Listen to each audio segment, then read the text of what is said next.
This physician has spent more than a decade and reportedly over $100,000 building a brain health education company. The founder has written a book, created a structured educational program, developed courses. The founder has medical credibility, has the intellectual property, has the content engine. But why has all of these resources did not automatically become a scalable business? The answer is simple. It's because creating valuable content and building a functioning company are two very distinct things. And from the outside, the brand does not appear to have a content problem. Most probably, this specific brand has a commercial architecture problem. The information and resources exist, but the customer may still be unclear about who exactly this is for, where should they begin, what they should purchase, what outcome they are working toward, and what happens after they consume the material.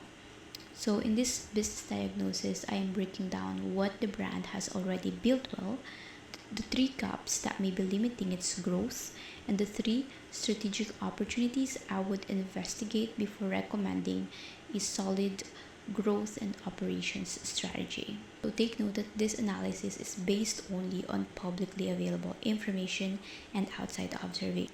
I do not have access to the company's internal sales, customer, financial, platform, or any workflow data.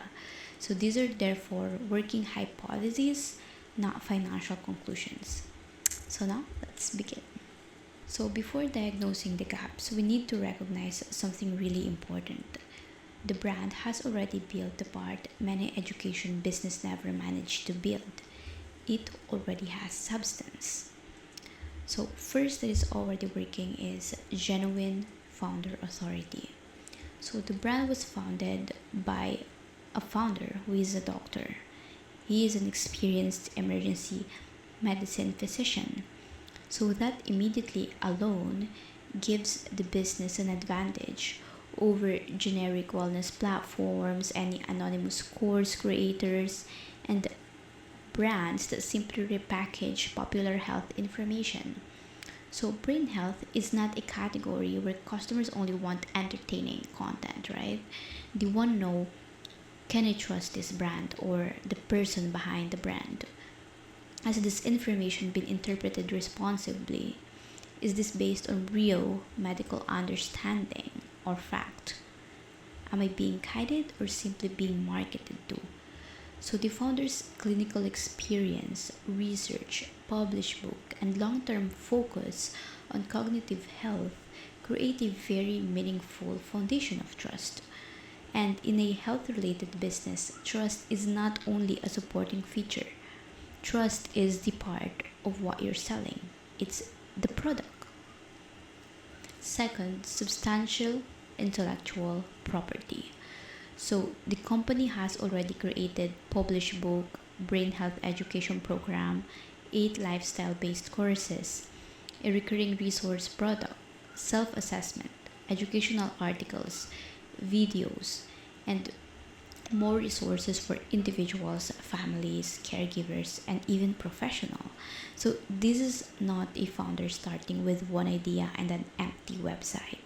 The brand already has a substantial library of information that could support several different offers and revenue models. But the difficult intellectual work has already been done. The next challenge is deciding what commercial job each of these resource or asset is supposed to perform to generate actual revenue. Third, a meaningful and emotionally relevant mission. So the company is not only teaching people about memory, it has a deeper mission that is connected to independence, healthy aging, family connection, safety, dignity, and helping people remain active and present in their own lives. So that is a much more emotionally powerful proposition than simply selling an online course about brain health. So the customer is not only buying the information about sleep, stress, nutrition, or movement. The customers may actually be trying to protect their future, or worried about a parent, or looking out for something more practical that they can do before their concern becomes a crisis. So the business therefore has both intellectual value and emotional relevance. But strong assets do not automatically create a strong customer journey. And that brings us to the central diagnosis. So, my central diagnosis is that the brand has built a very valuable educational ecosystem, but the customer may still be required to assemble the business proposition for themselves. For example, the public facing company already includes the brand, the book, the wellness program, the individual courses, a complete course bundle, a recurring resource subscription, free educational materials, articles, videos, self assessment, resource for different segments: individuals, caregivers, professionals, and even program for organizations.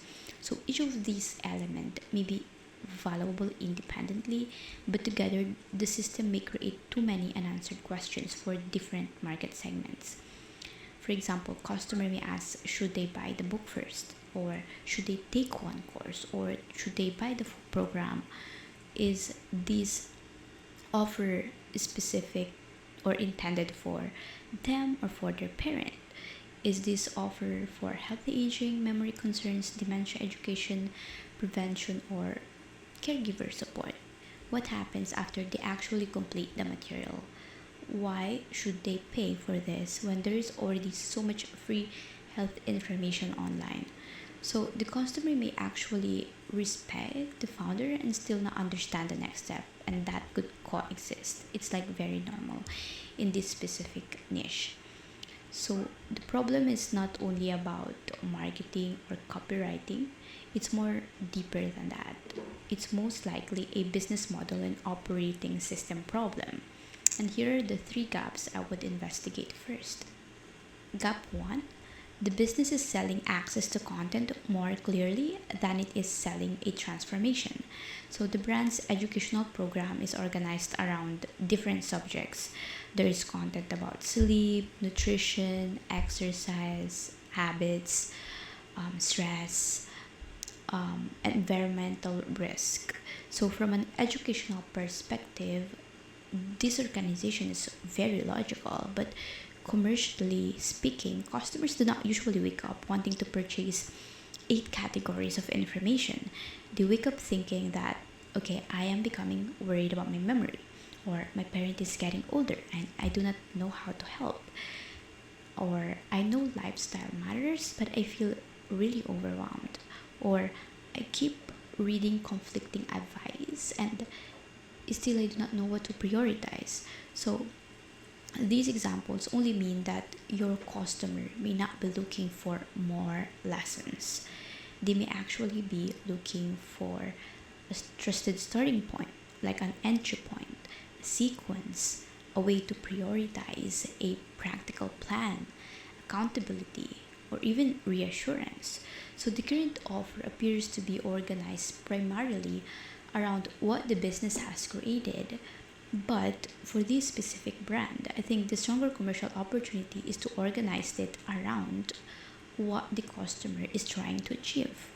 So opportunity one is productize the brand's transformation. So the first opportunity is to actually transform the whole educational library into a one flagship customer journey. So the journey would need a clear entry point, a defined customer, an assessment or like a baseline, a recommended sequence, an implementation period, progress checkpoints, action plan, and a continuing next step. So the promise should not be built around how many lessons the customer receives, but rather built around what the customer understands, decides, or implements by the end. So as for me, as your partner, I would investigate internally before redesigning the offer and all these things. I would look first at which products people currently buy first. What motivated this purchase?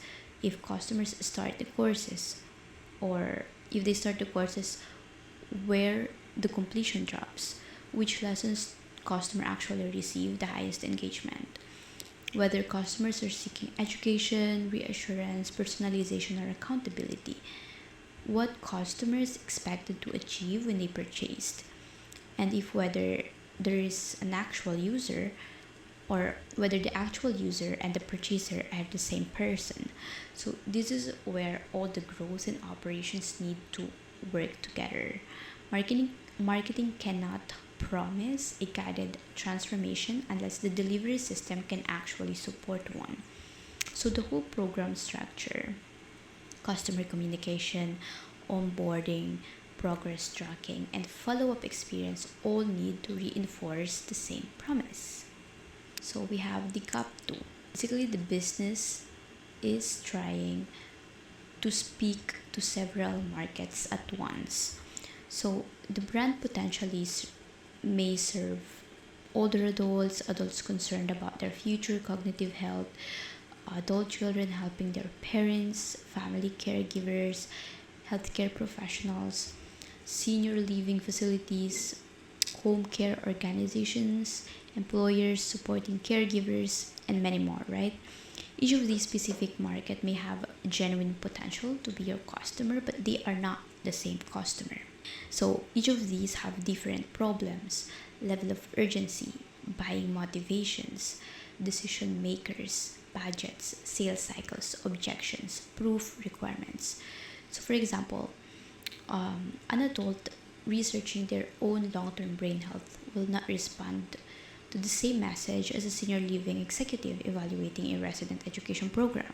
So when a business tries to speak to everyone at once, its language usually becomes very broad. So even though this specific message may be accurate for the brand, they do not create that immediate recognition that drives the customer to action, like which makes them think that, okay, this brand actually was made for someone like me in my exact situation. So the opportunity too for that is to select one primary commercial wedge. So the company does not need to reject every other market.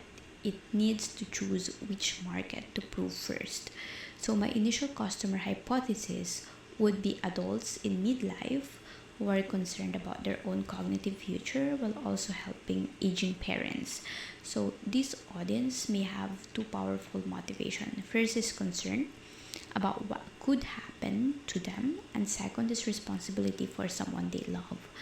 They may also be more comfortable using online platforms and purchasing online education than some older customer groups, but this remains a hypothesis. The market should be selected through more evidence and analysis. So as for me, as your founder partner, I would investigate this internally. First, who has already purchased the book and courses? Who completes the program? Who engages with the emails and educational material? Who asks the most urgent questions? Who refers other people? Who has the strongest willingness and ability to pay? Who experiences the clearest outcome? Which segment can be reached without requiring an extreme So once the primary customer is selected, several decisions become easier. The homepage becomes clearer, program promise becomes clearer, content strategy becomes clearer, the lead generation mechanism becomes clearer, the email becomes clearer, everything becomes clearer. So the company can then build a repeatable customer acquisition system around one proven audience before actually expanding or scaling. So that is the main focus. So gap 3, the assets do not yet appear to operate as one connected commercial journey. So the brand has many possible entry points. A person could find an article, watch a video, discover the book, visit the course platform, complete assessment, purchase individual course, buy the complete program, or even join the research subscription. But the question is, where does each action lead to next? So after someone buys your book, are they guided into the company's own customer ecosystem? After someone completes self-assessment, do they receive a relevant recommendation? After someone buys one course, are they introduced to a broader pathway? After someone completes the program, is there a continuing relationship? So without these connections, every asset must produce value independently or separately. So the book sells only the book, the article produces only page view, the video produces only a view, the course produces one transaction, and the result is a collection of assets rather than a compounding commercial ecosystem. And that's your revenue leakage. So opportunity for that is to build one connected customer and operating system. So the existing assets could eventually support a journey such as your educational content leading to a brain health assessment, to leading to prioritized recommendations, leading to a flagship physician-led program, leading into ongoing implementation support, leading into referrals, family participation, or even organizational partnership. So the company may not need another lead magnet. What it needs is to make better commercial use of the self-assessment and educational resources it already owns. Actually, the book could be one of the meaningful entry point as well. So instead of using or ending at an Amazon purchase, the book could actually guide readers towards an assessment or a workbook or an email journey or a program invitation or even a family discussion guide. So the same intellectual property may also have B2B or business to business potential. It could potentially be packaged for home care agencies, senior living communities, healthcare practices, libraries, community organizations, and even employer caregiver programs. But this should not become 6 simultaneous expansion projects. The company first needs one strong core offer and one reliable operating system. So, as your founder partner, this is what I would investigate internally.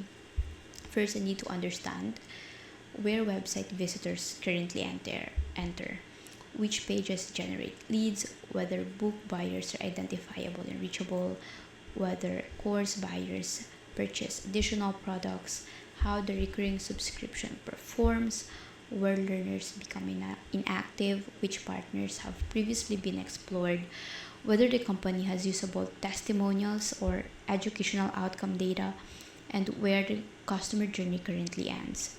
So, a connected customer journey also requires connected operations. Someone must own the data, the customer communication, the program engagement, conversion tracking, partnerships, marketing, claims review, weekly reporting. So, this is where the business needs more than freelancers. It needs clear commercial ownership. So for this specific brand, I would not immediately recommend to produce another course, another asset, or another resource. Post on social media every day without concrete marketing or foundation. Launch a large paid ads campaign, hiring people, build or rebuild your website, or separate offers. So for this brand, the sequence actually matters. First, you need one primary customer, one flagship transformation, one connected customer journey, one commercial owner, and one set of visible performance metrics. Then the business can determine which marketing sales channels deserve greater investment. So this is also where I would go beyond a traditional marketing audit, because these opportunities cannot be implemented through positioning alone. Someone needs to translate the strategy into an operating plan. So that means deciding what gets prioritized during the next 90 days, what will not be worked on yet, which existing assets should be retained, consolidated, repositioned, or retired, what data needs to be collected, who owns each work stream, what decisions require the founder's medical input, what decisions should no longer require his involvement, how customer activity will be measured, how weekly performance will be reported, how health-related claims will be reviewed before publication, how specialists and contractors will be managed, and how the company will test demand before committing to a major build. So the founder's highest value role is not coordinating marketers, checking project boards, or following up with freelancers. So the founder's highest value role is medical authority, scientific review, founder perspective, selected public education, strategic decisions that he can only make. So but the business needs a founder operator who can protect that role by owning everything around it. So that is the difference between hiring another marketer and bringing in a founder growth and operations partner. So for this specific brand, I would say that this does not appear to be missing expertise at all. It is not missing content, not missing meaningful intellectual property, not missing a credible founder. So what it's missing is the commercial and operating structure that turns these assets that the founder has into one understandable, measurable business. So the next stage is not simply just promotion or marketing or content. It is translation. It is turning the founder's medical expertise into one clear commercial offer engine, turning the founder's course library into a guided customer result, turning the founder's separate assets and resources into a connected revenue journey. So turning the founder dependent project into a company with clear ownership and visibility. So that is the real growth opportunity for this brand, and it is why the business may not need more activity around the content. It needs someone to take responsibility for turning the content into a functioning commercial system. So if you were a founder who has already built the expertise, product, intellectual property, or content, but growth still feels fragmented, the answer may not be creating more. So the business may need clarity around who it is truly serving, what transformation it is selling, how customers move from interest to purchase to continued value, which opportunities should be prioritized, and what still depends too heavily on you as a founder. So, hi, I'm Jonna, founder of Scalable, and I work with founder-led businesses across growth and operations. I do not only diagnose marketing symptoms, I examine the business underneath them, the offer, customer journey, commercial model, operating structure, and ownership gaps, and the systems required to turn strategy into consistent execution. So on this channel, I diagnose businesses using publicly visible information and share the questions I would investigate before making final recommendations. But the public diagnosis is only the beginning. The deeper work happens when we can validate these hypotheses using internal customer data, financial information, team capacity, operational realities, and the founder's actual vision. That is how an outside observation becomes a focused growth plan. And that is how a growth plan becomes a business that no longer depends on the founder holding every part together. So subscribe for more founder business diagnosis, and if you have already created something valuable yourself but need a stronger commercial and operating system around it, you can learn more about Scalable through the link below. Because a founder does not always need another person giving advice. Sometimes they need a partner who can take ownership of making the business work.